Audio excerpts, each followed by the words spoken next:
Bonsoir et bienvenue à cette conférence de presse à l'issue de la réunion informelle extraordinaire des ministres des Affaires étrangères de l'Union européenne sur la situation en Ukraine.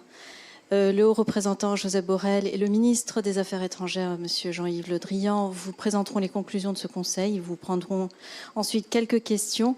Nous allons d'abord donner la parole à M. le ministre. Vous avez la parole.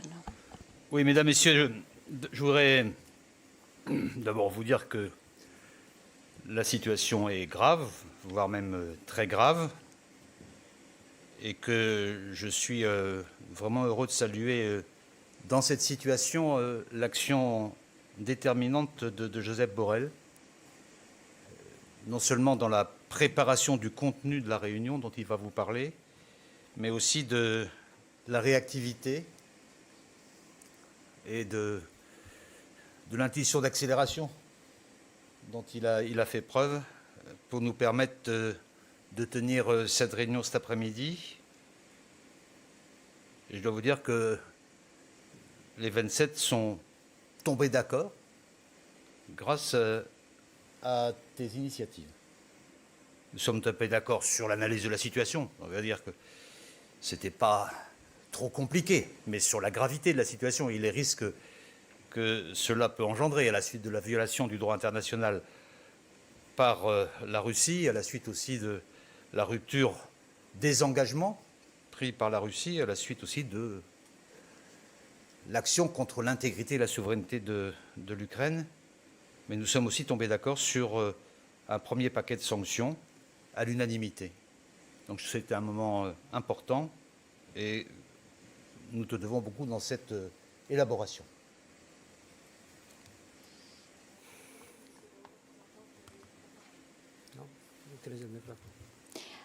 Monsieur le haut représentant, vous avez la parole. Merci. Merci Jean-Yves. Merci d'avoir accueilli dans l'urgence cette réunion extraordinaire du Conseil des ministres des Affaires européens. Merci beaucoup. On était à Paris à cause de l'Indo-Pacifique et on y est resté pour traiter de l'Ukraine. Tout le monde sait que M. Poutine a décidé hier de reconnaître les républiques fantoches du Donetsk et de Luhansk. Et quelques heures plus tard, les forces militaires russes sont entrées sur le sol ukrainien. Cet acte, qui était prévisible, c'est un acte d'une extrême gravité. Et la prévisibilité n'enlève rien à la gravité. Cet acte déchire d'un coup les accords de Minsk, dont Moscou faisait, il n'y a pas encore, l'alpha et l'oméga du règlement de la crise ukrainienne. Comme le secrétaire général des Nations Unies a dit, il s'agit d'une violation de l'intégrité territoriale et de la souveraineté de l'Ukraine, incompatible avec les principes de la Charte des Nations Unies. Ce n'est pas moi qui le dis, c'est le secrétaire général des Nations Unies. Et la date choisie pour le faire n'est pas innocente. La date choisie pour le faire, le 22 février, marque le 8e anniversaire de la destitution par le Parlement ukrainien de l'ancien président Yanukovych et de la victoire de la démocratie qui a suivi. C'est comme si M. Poutine sifflait ce que vous dites en français, la fin de la récréation. La fin de la récréation démocratique de l'Ukraine. Il a bien choisi la date. Si tu permets, je vais continuer en anglais. So we are in a particularly Nous nous dangerous trouvons moment donc dans for un Europe. moment particulièrement dangereux pour l'Europe. And by using the decrees Et en recognizing the utilisant so-called le People's décret qui Republic of reconnaît la Donetsk and soi-disant Luhansk, République populaire de Donetsk Putin has et undermined Luhansk, Ukraine's sovereignty Poutine and remet en the question, decision mine of sending la a souveraineté de so-called l'Ukraine peacekeeping mission et l'envoi de moving soi-disant through Ukraine mission de maintien is de a la clear paix à escalation l'intérieur de of the l'Ukraine Russian et sans aggression aucun against doute une Ukraine. escalade de l'agression russe vis-à-vis de This l'Ukraine. development Cette évolution follow very much the fait Kremlin suite playbook that we already le know. manuel dont fait usage le 2014 Kremlin et que nous connaissions and déjà, vu ce qui 2008. s'est passé, que ce soit en learning 2014 from ou en history, 2008. We know Nous clearly devons tirer les enseignements de l'histoire what can be et the ce next faisant, nous steps. savons exactement quelles pourraient être les And prochaines In étapes. front of this situation, Confrontés à cette situation, aujourd'hui, les Européens et les Européennes ont apporté une réponse extrêmement rapide, 24 heures seulement après le discours de M. Poutine. Nous avons fait montre de notre détermination de répondre de manière forte face aux derniers événements. Nous avons été en mesure de dégager un accord entre les 27 États membres de l'Union européenne, un accord à l'unanimité pour adopter un train de sanctions que j'ai présenté au Conseil après de longues heures de négociations entre les États membres et les institutions de l'Union européenne. Il s'agit d'un train de sanctions qui a été adopté à l'unanimité par les États membres et ce train de sanctions aura des répercussions délétères sur le régime de la Russie et ces répercussions délétères seront fortes. Nous œuvrons en coopération avec nos partenaires, les États-Unis, le Royaume-Uni ainsi que le Canada, partenaires avec lesquels j'ai été en contact étroit ces dernières heures. Bien.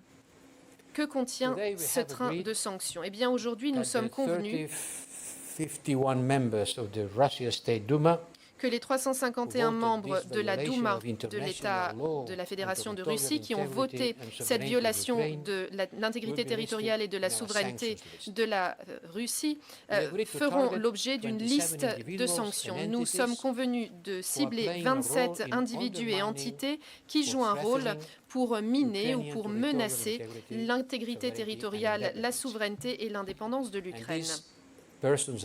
Ces personnes et entités œuvrent dans les trois domaines suivants. Tout d'abord, les décideurs politiques qui sont responsables de la menace qui pèse aujourd'hui sur l'Ukraine et qui apportent un soutien financier ou matériel ou encore qui bénéficient de ce qui se passe.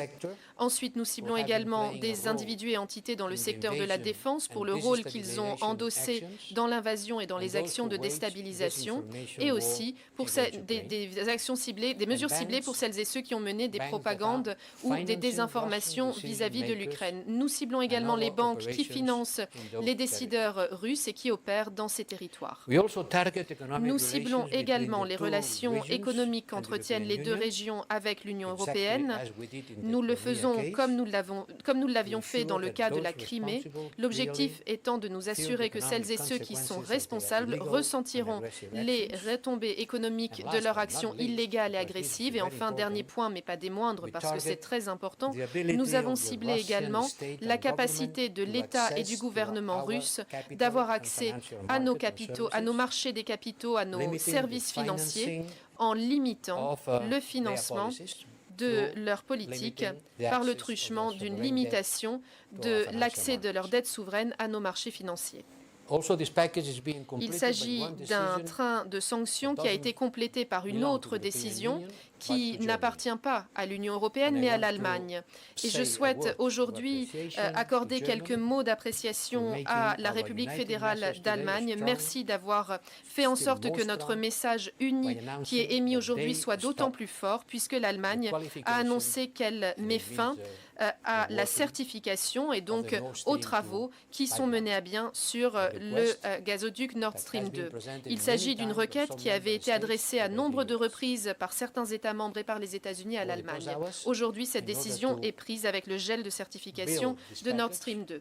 Dans la construction de ce train de sanctions, j'ai été en contact étroit avec nos partenaires, y compris avec M. Koulema, le ministre des Affaires étrangères de l'Ukraine. Je lui ai assuré notre soutien, notre solidarité, et je l'ai fait ces dernières heures. Je l'ai félicité pour la restreinte dont il a fait montre et j'ai souligné que cette restreinte sera nécessaire plus que jamais dans les journées à venir.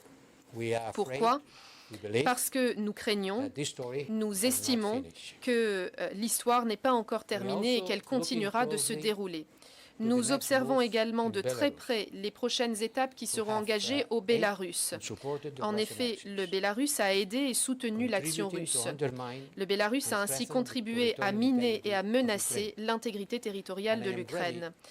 Je suis prêt à mettre sur la table, comme je l'ai fait aujourd'hui, une suggestion qui viserait à élargir les critères d'être indiqués sur la liste de toutes celles et ceux qui bénéficient d'un soutien du gouvernement russe ou qui adressent un soutien, les oligarques en quelques mots.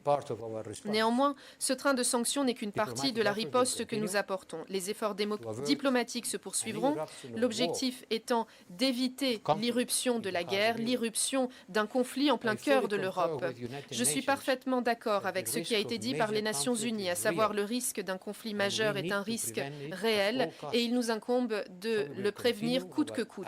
Ainsi, nous poursuivrons nos initiatives, nous tendons la main aux Nations Unies, à l'OSCE, notamment pour que la Fédération de Russie se retire du territoire. Nous avons reçu une demande de l'Ukraine. L'Ukraine nous demande de bien vouloir lui venir en aide pour lutter contre les attaques cyber. Nous allons envoyer une mission en Ukraine qui a pour objectif d'appuyer les efforts qui sont consentis dans le domaine des luttes contre les attaques cyber. Ces efforts ont commencé et se poursuivront. Pour résumer, mesdames et messieurs, la violation grave aux mains de la Fédération de Russie recevra une réponse. Nous sommes unis, nous faisons front commun et nous allons élever le niveau de sanctions, nous allons le durcir de manière substantielle en fonction du comportement dont fait montre la Fédération de Russie. En effet, il reste encore de très nombreux points d'interrogation qui pèsent à l'heure actuelle. Nous sommes à un moment critique. L'annexation, ce qui pourrait survenir du reste des territoires de ces républiques qui aujourd'hui sont encore contrôlées par le gouvernement de Kiev, puisqu'il y a des territoires du Donbass qui sont aux mains des sécessionnistes et occupés par l'armée de la Fédération de Russie, mais ces territoires ne constituent que 30% du territoire du Donbass. Qu'adviendra-t-il des 70% restants? Donc nous continuerons à faire montre de vigilance. Le consensus, l'unanimité que nous avons été en mesure de dégager aujourd'hui est un symbole fort, mais cela n'implique pas que nous en avons terminé. Bien entendu, nous conservons encore quelques munitions, l'objectif étant de pouvoir continuer à durcir les sanctions et à sanctionner le comportement russe si cela s'avérait nécessaire. Merci, Monsieur le représentant, Monsieur le ministre. Josep Borrell a tout à fait bien résumé la teneur de nos travaux. Je l'ai dit en commençant, qui étaient dominés par la gravité de la situation dont chacun est conscient, dans la conscience du fait que ça ne peut être qu'une étape, et dans les appréhensions que nous avons des suites. C'est aussi marqué par l'affirmation d'une unité non feinte pour riposter à cette violation du droit international inacceptable. Et puis, ce que nous avons pu constater aussi, c'est la volonté d'aller vite pour ce premier train de sanctions, tout en disant que cette fermeté laisse toujours la porte ouverte à la diplomatie. Mais on a vu que tous les efforts diplomatiques qui ont été répétés au cours des dernières semaines, des derniers jours, se sont heurtés à un mur, et en plus à un déclaratif parfaitement insupportable, dans lequel le président Poutine aboutit à la négation de l'Ukraine, d'une certaine manière. En tout cas, au fait que l'Ukraine n'a pas à revendiquer une souveraineté. C'est d'ailleurs ce que notre collègue Lavrov a déclaré publiquement hier. Donc c'est une vraie solidarité entre nous, une vraie solidarité à l'égard de l'Ukraine, une vraie volonté commune, des vrais engagements, de lourdes sanctions, mais aussi des réserves de sanctions si d'aventure la Russie avait l'intention d'aller plus loin. Et on voit bien dans les déclaratifs qui sont faits que la tentation est grande et que cette histoire n'est malheureusement pas finie. Merci beaucoup. Et maintenant, je vais prendre les questions et je vais commencer par Philippe Ricard, Le Monde. Oui, bonjour. Juste, je crois qu'il y avait un groupe de pays qui demandait des sanctions plus dures encore. Alors, comment avez-vous fait pour les convaincre d'agir maintenant, d'une part?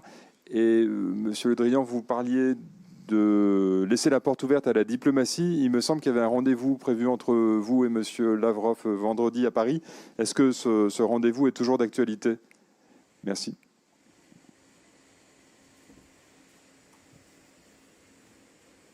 Tu veux je commence? Oui, oui. Sur la deuxième question, enfin la deuxième partie de la question, l'entretien potentiel avec Sergueï Lavrov, nous avions dit, sauf en cas d'invasion de l'Ukraine. L'entretien téléphonique avec Sergueï Lavrov, c'était hier après-midi. L'entretien a été assez long. Le rendez-vous a été pris pour vendredi, mais jamais il n'a été fait allusion à la décision que l'intéressé connaissait, puisqu'elle était quasiment concomitante avec la conférence de presse du président Poutine. Donc c'est non. Par rapport à la méthode employée pour avoir l'unanimité, vous pouvez imaginer qu'il s'agit de discuter et faire voir que l'unanimité demande des sessions de la part de tous. Et ce n'est pas une tâche facile, parce qu'il faut mettre d'accord 27, et plus se mettre d'accord avec des partenaires, les États-Unis, le Royaume-Uni, le Canada. Et il faut mettre d'accord les branches de l'architecture institutionnelle européenne. Oui, on aurait pu aller plus loin. D'autres pensaient qu'il fallait graver plus encore la réponse. Je pense qu'on a trouvé un point d'équilibre entre le vœu des uns et des autres, suffisamment fort, et en même temps en laissant des chemins à parcourir pour prochains événements. La deuxième question va à Marc Basset de El País. Voilà. Bonjour, Monsieur le ministre, Monsieur le représentant. En 2014, les sanctions n'ont pas réussi à changer le comportement du président Poutine, et ça a même ouvert un débat sur l'efficacité de l'instrument des sanctions. Qu'est-ce qui vous fait penser que les sanctions accordées aujourd'hui vont marcher, auront un effet sur le terrain, et pourquoi ne pas activer déjà le paquet de sanctions massives qu'on a évoqué dans les dernières semaines pour dissuader précisément le président Poutine d'envahir toute l'Ukraine? Merci. Oui, évidemment, les sanctions n'ont pas des effets miraculeux. Les sanctions coûtent, les sanctions font du mal du point de vue économique et personnel. Mais on vient de vous dire qu'on pense malheureusement que l'histoire n'est pas finie. Non? Je ne comprends pas. Non, je disais que les sanctions n'ont pas des effets miraculeux. Évidemment, les sanctions ne vont pas, c'est pas comme un feu rouge dans une route, mais les sanctions, ça fait du mal économiquement, et ça fait du mal aux personnes affectées. Mais on a préféré, et ça a été une partie de la discussion, d'en garder une certaine capacité de deterrence, je ne sais pas comment on dit en français, de dissuasion, pour répondre à de nouvelles actions de la part de la Russie. Et on vous a dit qu'on craint fort qu'il y aura de nouvelles actions de la part de la Russie. On a un arsenal, une capacité d'action. On n'a pas tout voulu dépenser d'un coup, parce qu'on pense qu'il faudra suivre les événements au fur et à mesure que les événements se produisent. Et maintenant, on va prendre une question sur Zoom, et c'est Finbar du South China Morning Post. Parlez plus. Thank you very much. I'd like to ask a Merci question beaucoup. Je about souhaiterais China's poser une stance question on sur la Russia, position de la Ukraine. Chine China has vis-à-vis called de la situation for a aussi en Ukraine. diplomatic solution, but La we saw in Chine the a demandé une communiqué solution in Beijing that they've offered their diplomatique. Nous backing avons vu dans le communiqué de significant Pékin backing to qu'ils ont Russia. offert un appui Is there a message majeur for Beijing à la about Russie. how this Y a-t-il tacit un support for Moscow may message à affect envoyer à la the, Chine? Y a-t-il Europe-China un impact relationship? Thank de you very cet much. appui envers la Russie sur les relations entre la Chine et l'Union européenne? Merci.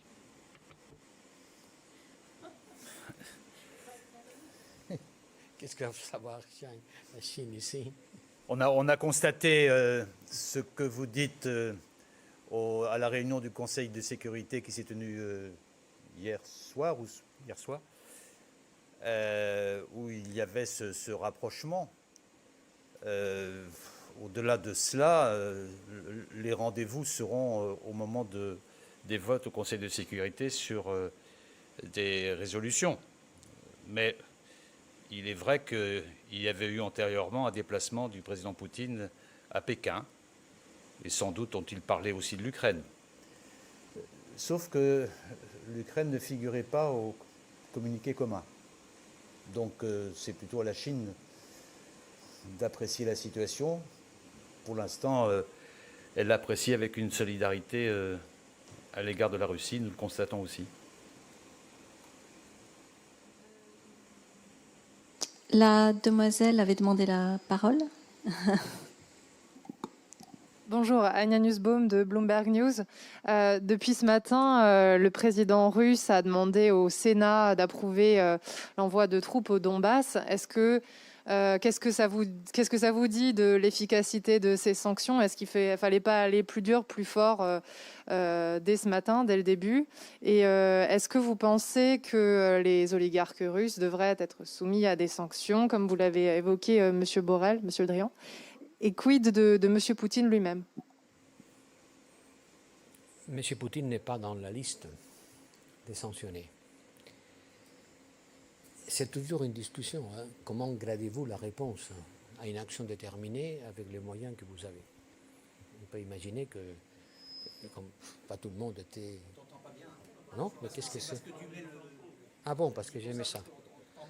Très bien, alors comme je m'entends moi-même... Je parle trop bas. Bon, je disais que c'est toujours quelque chose de grader une réponse à une action avec les moyens que vous avez. Il y a toujours une marge d'appréciation. On a décidé de faire ça parce qu'on pense que c'est le bon équilibre entre un paquet fort et la nécessité d'avoir en réserve des actions que malheureusement on pense qu'on devra prendre. Et la décision que vous venez de citer du président Poutine d'autoriser que l'armée russe puisse agir en dehors du territoire russe marque malheureusement la direction que nous craignons. Oui, on reconnaît que les décisions du président Poutine, qui ont été annoncées entre d'autres par le responsable de la Douma, marquent une direction très, très préoccupante. Oui, c'est pour ça qu'on n'a pas épuisé d'un coup toute la capacité que nous avons de répondre. Cette décision-là marque par derrière la volonté et les risques que nous évoquions, que j'évoquais moi-même tout à l'heure, sur la permanence des menaces.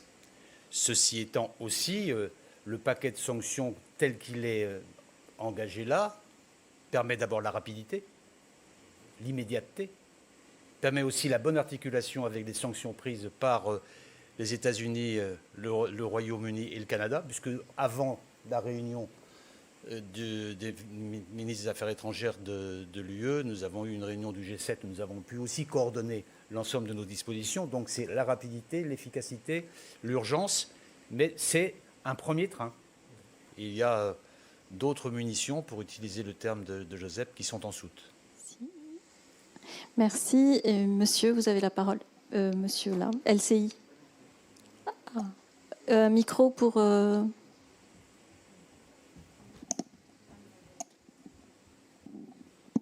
Merci infiniment, madame. Bonsoir, messieurs. Paul Larouturou, LCI. Une question franco-française. À l'Assemblée nationale, toute l'après-midi, les oppositions ont vivement critiqué l'action du président Macron lors de la crise ukrainienne, notamment Jean-Luc Mélenchon, qui considère qu'Emmanuel Macron s'est fait rouler dans la farine par Vladimir Poutine. Vous évoquiez l'apparente duplicité du ministre Lavrov. Est-ce que le président Macron, selon vous, s'est fait rouler dans la farine par Vladimir Poutine? Moi, j'ai suivi de très près les initiatives du président Macron. Je pense qu'il a pris ses responsabilités, il a fait le devoir qui était le sien, de tout faire pour éviter la guerre. Il l'a fait en tant que président du Conseil de l'Union européenne en exercice. Il l'a fait aussi en tant que président de la République française, membre du Conseil de sécurité. Tout faire pour éviter la guerre. Et dans ces cas-là, il faut agir avec beaucoup de force et de détermination. Et je pense que le président de la République connaît les méthodes, le caractère, le cynisme de Vladimir Poutine. Il l'a pratiqué. Il sait, il n'est pas naïf dans ces discussions. Et il a mené ces discussions toujours dans la plus grande transparence avec les chefs d'État et de gouvernement de l'Union européenne, mais aussi avec nos alliés, au nom des uns et des autres. C'est ce qu'il fallait faire. La grande nouveauté, c'est que le président Poutine n'honore plus la signature de la Russie. La signature de la Russie, c'était la Charte de Paris, l'acte final d'Helsinki dont a parlé Joseph Borrell tout à l'heure, signé par l'URSS d'abord et la Russie ensuite, sur l'inviolabilité des frontières, sur la souveraineté des États, sur la stabilité en Europe. C'était une signature de la Russie. La signature de la Russie, c'est aussi les accords de Minsk, de Poutine lui-même, renouvelés dans la réunion de Paris de décembre 2019. Cette signature n'est plus honorée. Et la nouveauté aussi, c'est que, au-delà du cynisme, le président Poutine n'honore plus non plus ses propres engagements. C'est ça qui fait une nouvelle donne, puisque le même président Poutine avait déclaré publiquement que l'hypothèse d'un vote de la Douma entraînant la reconnaissance des deux républiques de Donetsk et de Louhansk n'était pas à l'ordre du jour. Voilà les réalités. Oui, le président Macron a pris toutes ses responsabilités. Ça a permis aussi l'unité des Européens dans cette affaire. Et je pense qu'il continuera à prendre ses responsabilités pour assurer la paix, parce que c'est aussi dans la mission de la France que de le faire. Ok, je vais prendre une dernière question et c'est El Arabeya.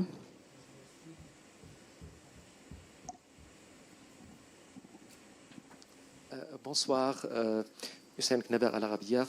Donc, la France a évoqué récemment la nécessité d'établir un nouveau ordre de sécurité, un nouvel ordre de sécurité en Europe. Pourriez-vous nous dire à quoi cela pourrait ressembler? Merci. La réalité de la situation que nous constatons, c'est qu'il n'y a plus de règles aujourd'hui sur la stabilité et la sécurité en Europe. Les outils, les traités, les actes juridiques qui, jusqu'à présent, avaient assuré la stabilité en Europe sont tous caducs. Soit parce que certains les ont quittés, soit parce que l'âge, le temps a passé. Que ce soit le traité sur les forces conventionnelles, que ce soit le traité sur les forces nucléaires intermédiaires, que ce soit le traité ciel ouvert, tout cela, que ce soit les documents de Vienne sur les vérifications des manœuvres des uns et des autres, tout cela est caduc ou n'a plus de sens puisque certains s'en sont retirés. Donc il faut rebâtir cela, à la fois sur la question des défenses antimissiles, à la fois sur la transparence des manœuvres, à la fois sur la transparence des exercices, à la fois sur la recherche d'une nouvelle donne sur les missiles à courte et moyenne portée. Tout cela est sur la table. Et nous l'avons fait savoir aux Russes. Mais pour en parler, il faut être deux. Et c'est ce processus-là que nous continuons à vouloir mettre en œuvre pour retrouver la sécurité et la stabilité en Europe. Que la Russie demande des garanties de sécurité, c'est normal. Que les pays européens de l'Union européenne, mais d'autres, l'Ukraine entre autres, demandent des garanties de sécurité, c'est aussi normal. Donc nous avions de quoi travailler. Nous avons toujours de quoi travailler. Et ça suppose là maintenant que cette étape a été franchie, beaucoup d'interrogations.